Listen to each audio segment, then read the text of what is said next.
میرے تمام بہن اور بھائیوں کو السلام علیکم۔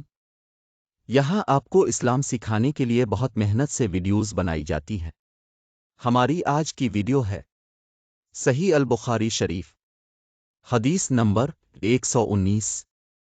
ہم سے ابو مصعب احمد بن ابی بکر نے بیان کیا، ان سے محمد بن ابراہیم بن دینار نے ابن ابیزب کے واسطے سے بیان کیا، وہ سعید المقبری سے، وہ ابو ہریرہ رضی اللہ تعالیٰ عنہ سے روایت کرتے ہیں کہ میں نے عرض کیا، رسول اللہ، میں آپ صلی اللہ علیہ وآلہ وسلم سے بہت باتیں سنتا ہوں مگر بھول جاتا ہوں۔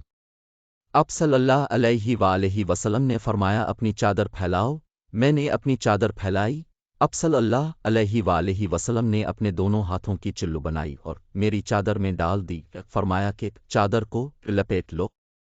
میں نے چادر کو اپنے بدن پر لپیٹ لیا، پھر اس کے بعد میں کوئی چیز نہیں بھولا۔ ہم سے ابراہیم بن المنذر نے بیان کیا، ان سے ابن ابی فدکہ نے اسی طرح بیان کیا کہ یوں کہ فرمایا کہ اپنے ہاتھ سے ایک چلو اس چادر میں ڈال دی۔ برائے مہربانی اس ویڈیو کو لائک کریں اور چینل کو سبسکرائب ضرور کریں تاکہ آپ آنے والی اسلامی ویڈیوز دیکھ کر اسلام سیکھ سکیں۔ شکریہ۔